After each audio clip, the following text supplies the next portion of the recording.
already running out of time, but we got to talk some ghost stories. Ghost stories. Yeah, Pat ghost stories, because I don't have any. All right. So, my house had ghosts. My house in New Jersey where I grew up. All right. There's several stories that happened, and maybe we'll come back and revisit them in greater detail. But ever since I'd say 7 or 8 or maybe 9, it always started to feel weird in the house. So I had a traditional split level. They probably built all these houses in like the 60s, when all the, the baby boomers, So you have a house that's like, almost like, it's 2 levels, stairwell in the middle, going up diagonally. All stairs go up diagonally, except for the circular ones. But, you have like a cube, and you have a hallway around, and, hallway around the stairwell, and then you have the rooms off to the side. You have the dining room, you have the kitchen, rec room, bedroom, bathroom, bed. It's like it's a square. And then upstairs you have a few rooms. These are how all these houses are. My room was in the corner, we'll just say the northwest corner of the house. The furnace was outside of that, and the rec room was immediately there, and there was a bathroom next to it. I should probably draw this I'll do like a drawing for the YouTube version. So a lot of things happen near that area of the house. And in particular, even if I went back tomorrow, I would still feel slightly weird and uncomfortable at home. Especially by myself, and especially in that area of the house. Just not necessarily you're creeped out, but just unease. You can't get comfortable. And so I'll just try to go through this real quick. But when I was 5, I say 4 or 5, so my sister is about 4 years older than me. There was a story of my sister. She got out of the shower in the bathroom, which is right next to my room. If you turn left out of the bathroom, you see my room. You turn right, you go around the hallway and out the other side. So she walked past my room, and I was having a nap, and my mom was like comforting me. My sister just walked past. She's heard my mom, whatever. But then she walked into the rec room, and my mom was sitting there watching TV. And then she turned back into my room, and whatever she heard or person she saw was gone.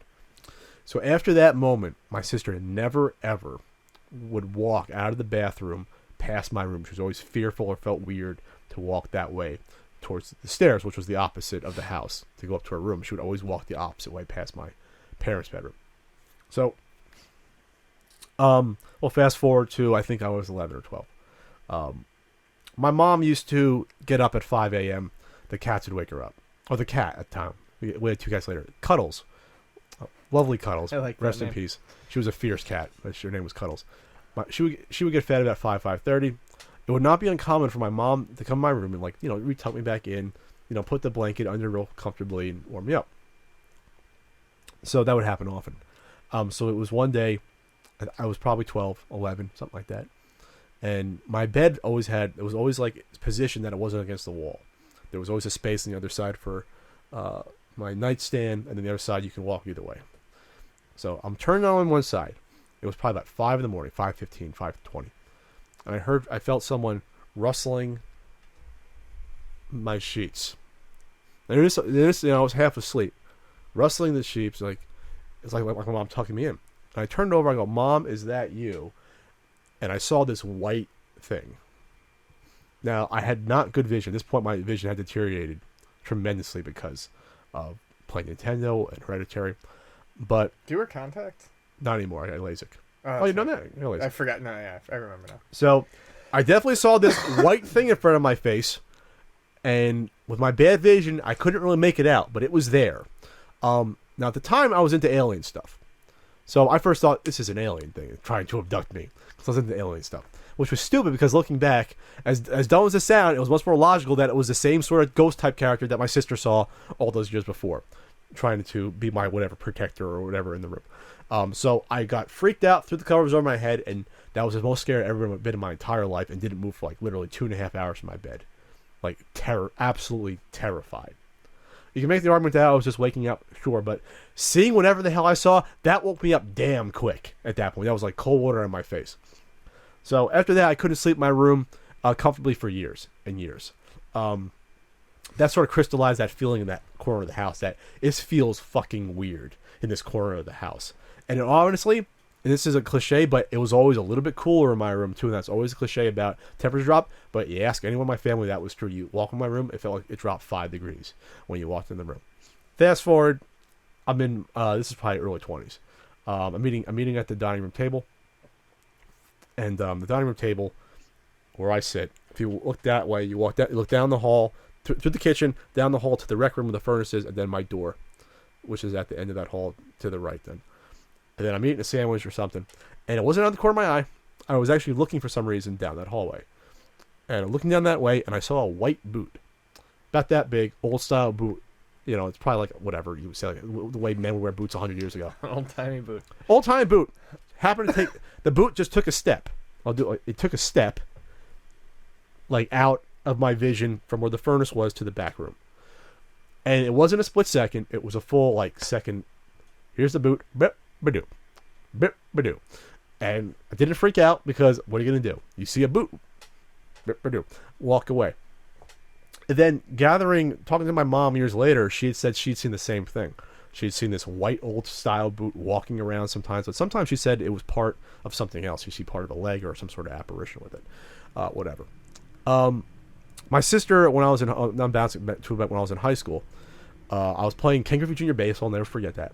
I had it in my room, my CRT monitor, that one, playing it. My sister opens the door up, and he goes, "Patrick, you just walk into your room."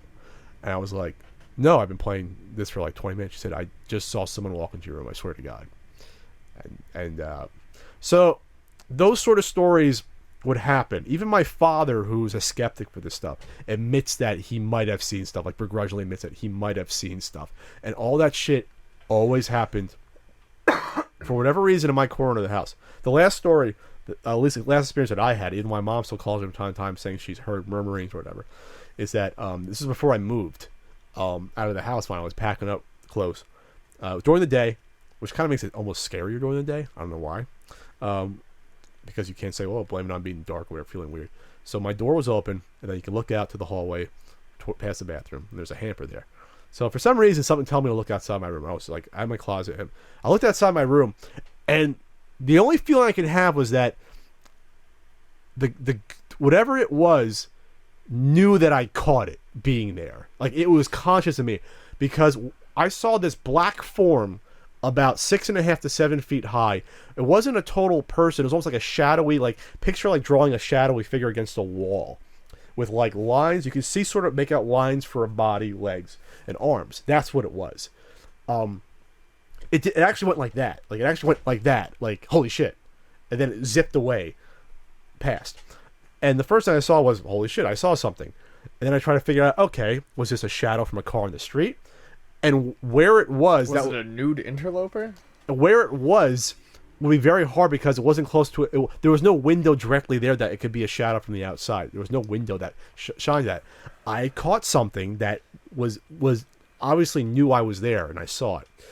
So there's a couple other little stories. My father, he'll kind of admit, but then doesn't want to talk about it, stuff that he's seen. But there's just this collection of stuff, and it always goes back to the corner of the house, that area of the house. The white boot has been seen by me, my mom, maybe my sister, and it's just really, you can't explain it, but it is what it is. We've all seen it. And you can say we all see stuff out of the corner of our eyes, or we all have experienced something or other, but it's there. I mean, it's not something you want to make because people say you're crazy, but we've seen shit in the house. And there's other stories too. I'm actually leaving out a few things, but those are the highlights. So I have no stories. I don't believe in ghosts. I don't think people who say they've seen ghosts are outright lying. I don't think that at all. I think it's a matter of reinforced fears, and then shared experiences become more cemented, which makes it more likely that you're going to see something. But yeah, I mean, that said, I've had zero experiences like that in my life. There have been plenty of times where I've been scared, but you know, it's nothing that's ever repeated itself, nothing that's ever happened over and over. My mom says she's seen ghosts, and my mom is an incredibly, incredibly rational lady. So I mean, obviously there's something to it, but I believe it has. It's on the psychological front, not in a realm of reality. So it's a sort of shared hallucination. over years or something to that effect? To a degree, yeah, something along those lines. I think it's just something that we can't measure yet. I think it's something that, like, I don't know, it's something like, what's a good example? We always knew magnetism existed, but we couldn't really measure or do anything with it for, a huge amount of human history. You couldn't measure it, something like that. I think it's something like that where it's just beyond our sort of reasoning. I think it's just our energy. I think people have energy inside them. Well, yes. Energy is released, I believe. Some sort of energy is released back into whatever, the universe when we die. But what happens to that energy, I don't freaking know. No one knows until you're dead. What happens to your energy? I don't know. I want to be a tree. I just think that could be an explanation of that this is some energy that's just still floating here instead of it should be somewhere else, but it still hangs around. That's the best way I'm going to say it. And the only reason I'm going to say it's not sort of a reinforced shared experience is because it's not like we were happy that this stuff happened. I was terrified by the experience in my room. I'm not saying you have to want it to happen. And it wasn't something we talked about with each other. It's not like we'd all see something that had happened all within like a week or two. This is stuff that happened like once every 3 or 4 years. It would happen again randomly. Sure. So it's not like a movie in a haunted house. No. It's just over the course of it's not like you can predict when it happened. But I'm a big instinctual person with my gut, and I'm telling you, I don't feel weird living here at Frank's house, at your place. I go back to my house. I feel fucking weirded out. I feel weirded out, especially when I'm home alone. Me and my sister, whenever my parents would go out at night, me and my sister would be alone. We would always have to be in the same room. We could not be, especially in the back room. If she left, even to go for a minute, you felt weird. It's always that, the feeling when you're not alone. Yeah, that's the feeling. Well, real or not, the fear is real, and that's enough. Well, the feeling was real.